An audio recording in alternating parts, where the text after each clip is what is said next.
Hello everybody, this is me Arpita Pal, your educator, and I am once again here with another lesson in the course in which we are revising the modern Indian history from spectrum. Today we will be discussing about Simon Commission and the Nehru Report. Though it is a very easy and very simple topic, but this is an important part of the modern Indian history, hence we will discuss it. But before beginning, I have an important announcement for you all. You can subscribe to our YouTube channel Arpita Sharma Classes if you want to have the daily Hindu news analysis and analysis of important international organizations, daily MCQs beneficial for your prelims preparation, strategy classes for UPSC, CSE, polity classes, economics classes and what not. You can just press the bell icon and never miss an update. Also, Arpita Sharma ma'am is taking Live Plus courses on Unacademy Plus platform. So, you can use the code SHARMA20 to get 10% discount and reap the benefits. Let's begin. Now, in this lesson we are, as I have told you already, we will be discussing about the Simon Commission. Right. So, Simon Commission was an Indian statutory commission which was to be appointed which was proposed to be appointed in the Government of India Act 1919. So, in 1919 when the Government of India Act came, it was decided that okay, a commission would be appointed for to prepare the framework of the Constitution of India or to have a framework of Indian Constitution. So, it was decided as per the Government of India Act in 1919. But the problem was that it was an all white member commission. Now, if somebody or if the Britishers wanted to have a constitution of India, if they wanted to make the constitution for Indian people, then at least it should have at least one Indian member, but this was not the case with the Simon Commission. In Simon Commission, all the members or all the 7 members of the commission were white or Britishers. Not even a single Indian member was kept in the commission. Now, this commission was named after Sir John Simon and was appointed in the year 1927. Though it was about to it was decided in Government of India Act 1919 that it will be after 10 years or it will be appointed after 10 years, but in 1927 it was to be appointed. And who was responsible for its appointment? Lord Birkenhead. Now, the commission was appointed to prepare the constitution for India. But what was Indian response to the commission? Firstly, talking about Congress. Congress outrightly boycotted the commission in the Madras session, which was headed or which was presided by M.A. Ansari. What about Muslim League? Muslim League in its Calcutta session under the leadership of Jinnah boycotted the commission, and in Lahore session as well, the Muslim League under Muhammad Shafi supported the government. Now see, Congress, where did or in which session did Congress reject the commission? Madras session. Whereas if we talk about Muslim League, it had 2 sessions. Let me explain it to you on a whiteboard. Now see, Congress,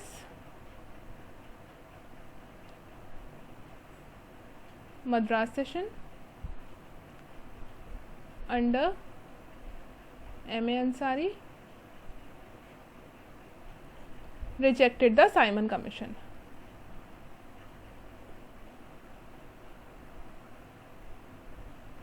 Right. Whereas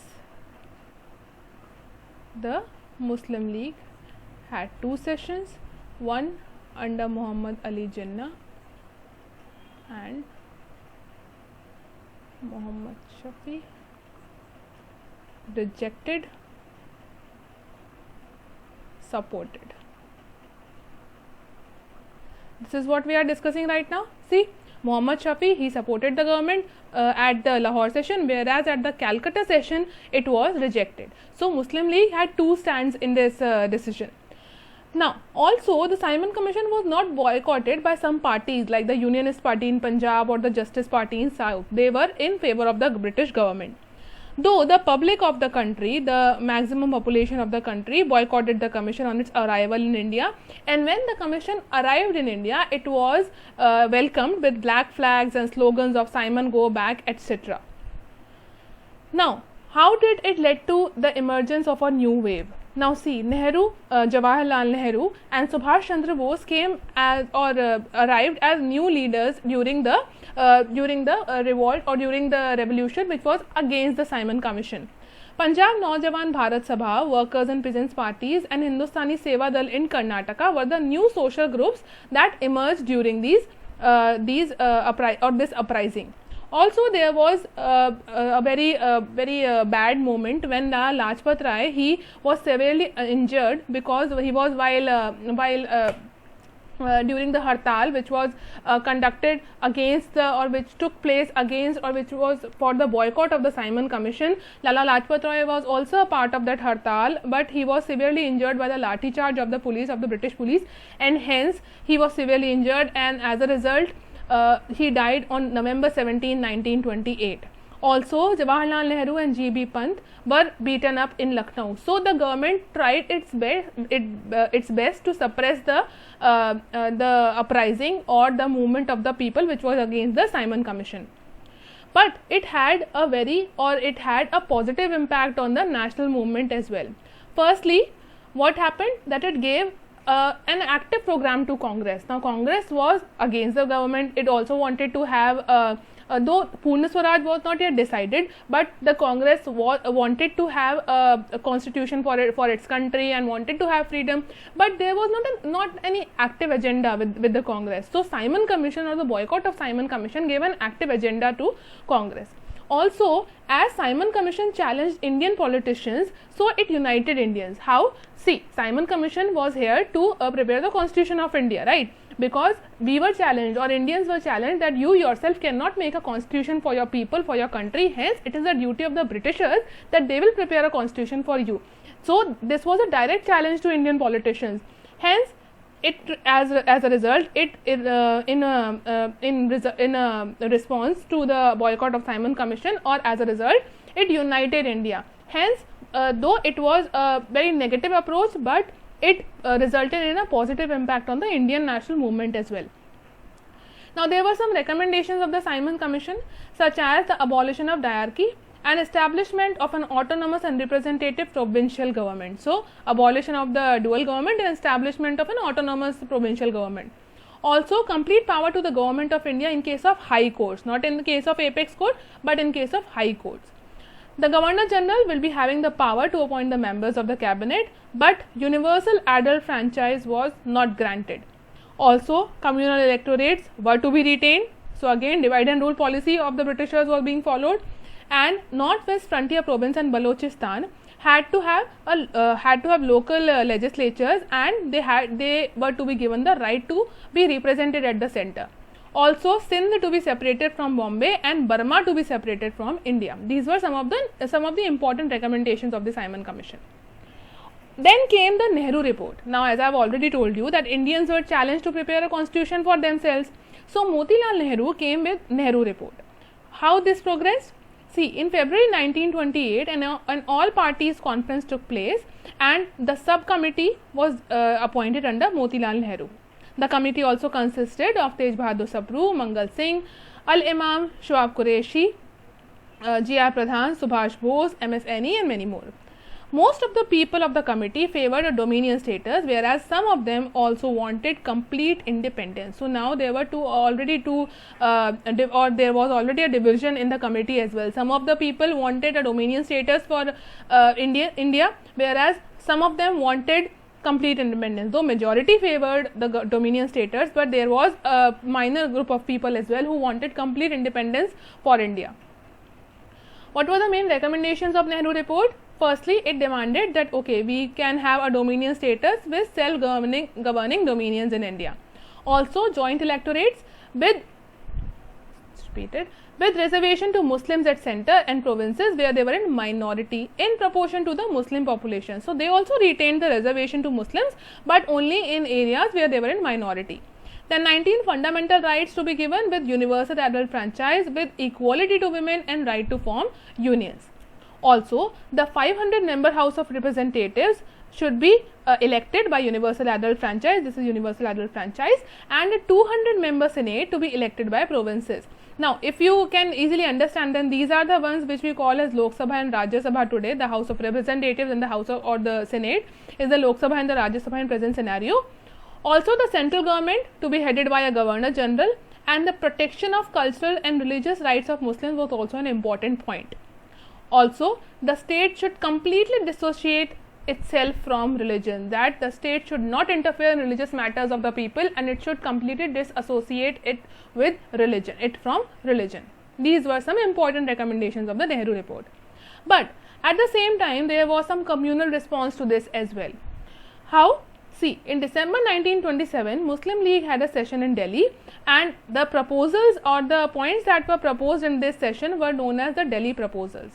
What did they say? The Muslim League at the Muslim League session, the Delhi proposals were the members of the Muslim League wanted to add the Delhi proposals to the recommendations of Motilal Nehru Committee or the Nehru Report. What did they demand? They demanded joint electorates with reservation to Muslims, 1/3 representation to Muslims in Central Legislative Assembly. Also, Punjab and Bengal to be represented or to have a Muslim representation in accordance to the population of Muslims there.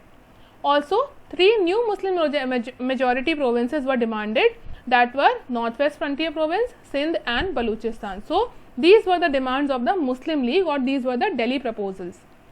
But what happened?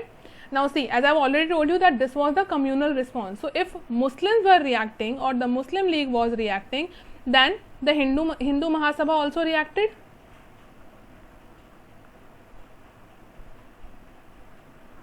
Hindu Mahasabha also reacted.